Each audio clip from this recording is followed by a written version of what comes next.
Aneh memang ya, ketika di luar sana berbagai jenis wanita dengan kecantikan yang berbeda-beda dan keinginan yang hanya ingin menjadi nyonya seorang pengusaha yang tentu di saat tahu aku telah duda, telah sendiri, maka tak perlu berbanyak bicara, maka satu-satu mulai menawarkan diri untuk kupilih.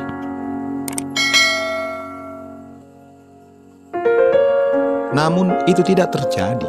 Justru aku malah terjatuh pada sesosok bidadari ini, Putri Ashifa. Kecantikan miliknya tanpa polesan apa-apa. Segala kecantikan yang pernah di-capture oleh sepasang mata tuaku ini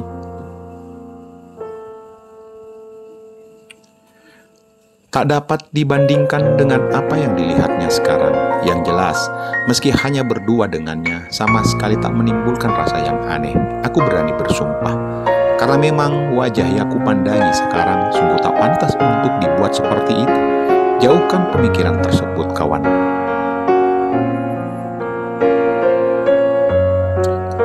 Sudahlah. Panjang kali lebar ku jelaskan, kalian tak akan pernah memahami bagaimana rasa yang kini menderaku, bagaimana nafas ini sangat sulit ku tarik hembuskan. Berat banget bro. Aku tak mungkin hanya diam mematung seperti ini untuk selamanya.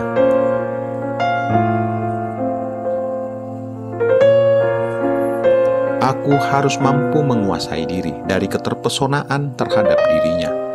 Setelah ku hela nafas panjang, serta sedikit mampu menguasai diri, maka aku melempar senyum kepadanya. Cantik, amat sangat cantik parasmu Put, hanya itu.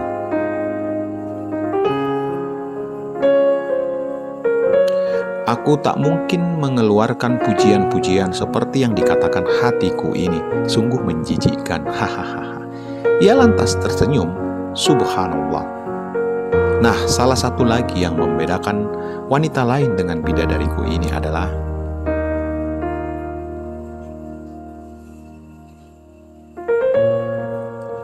ketika pesolek liar tersenyum manja kepadaku, maka yang kuucapkan dalam hati, berapa lama waktu yang kubutuhkan untuk mendapatkanmu. Berbeda dengan bidadari ini, ketika ia tersenyum, terlafazkan nama Allah Subhanahu wa Ta'ala di dalamnya. Sebuah senyum yang begitu indah yang baru kulihat sekarang. Senyum yang sejak awal hanya menjadi tebak-tebakanku bersama Om Mono karena bersumber dari sepasang matanya saja. Tapi tidak sekarang. Secara sadar dan nyata, aku melihat senyuman indahnya itu. Tapi, kenapa sih malah melihat ke arah itu? Unpatku dalam hati. Tapi memang ku benarkan itu. Bibir yang berwarna merah muda dan ku yakin tanpa polesan gincu sama sekali membuatku pada akhirnya menahan keinginan untuk sedikit saja. Kalau udah gitu, kenapa nggak lu lakukan aja, Don? Sebuah monolog singkat baru saja mengganggu konsentrasiku. Om Mono, terima kasih sudah menunjukkan siapa kamu kepadaku. Mesti tak harus kamu lakukan Put. Ujarku lagi, untuk menggagalkan Om Mono menguasai diri ini. Puput mengerti ini salah. Puput juga sadar ini salah, tapi dia menunduk. Menarik nafas sesaat.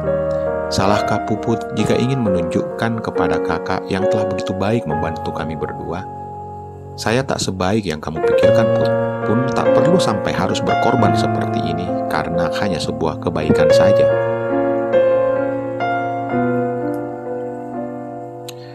Saya akan melarang keras jika memang kamu berpikir seperti itu.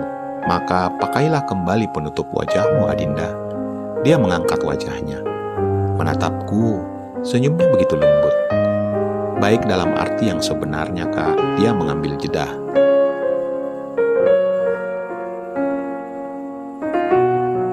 Kak, kakak lupa apa yang kakak ucapkan tadi.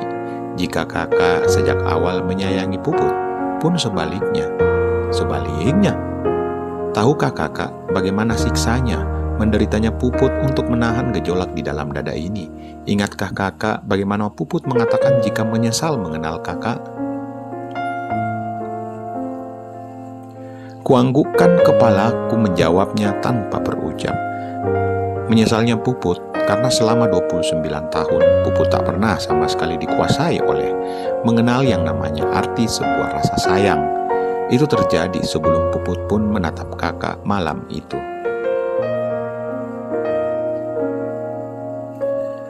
Diraihnya tanganku, didekapnya di dadanya. Andai bukan bidadari di hadapanku ini yang melakukannya, maka Om Mono akan masuk dan iseng. Tapi itu tidak terjadi. Ia bungkam, karena kusiksa dia dengan perasaan menyiksa dalam hati ini.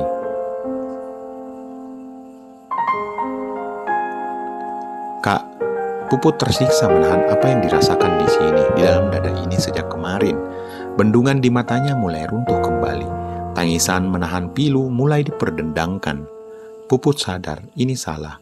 Puput sadar, Kak, tapi ya Allah, maafkan hamba, tapi hamba tak mampu menahannya. Dilepaskanlah tanganku, kedua telapak tangannya menutup wajahnya, menyembunyikan tangisannya dari hadapanku. Oh Tuhan, kenapa mesti seperti ini jadinya? Aku sungguh tak sanggup.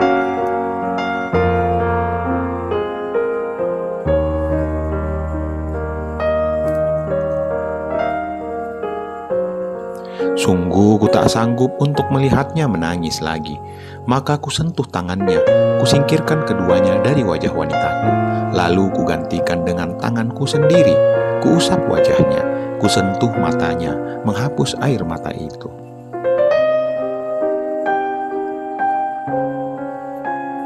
Berhentilah menangis, sayangmu terbalaskan. Aku menyayangimu, Adinda.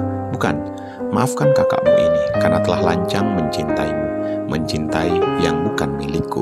Meledaklah tangis Puput dan segera menghamburkan dirinya ke arahku, memelukku dengan penuh perasaan.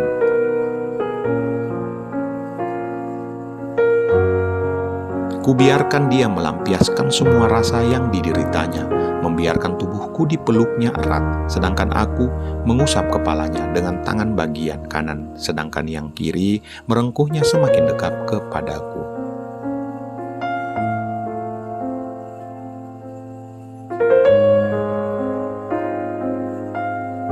Menangislah wahai kekasihku, lampiaskan semua perasaanmu malam ini, karena aku yakin cintaku kini terbalaskan. Aku bahagia, sumpah, aku amat sangat bahagia malam ini, meski ku sadari kebahagiaan ini tentu tak akan bertahan lama.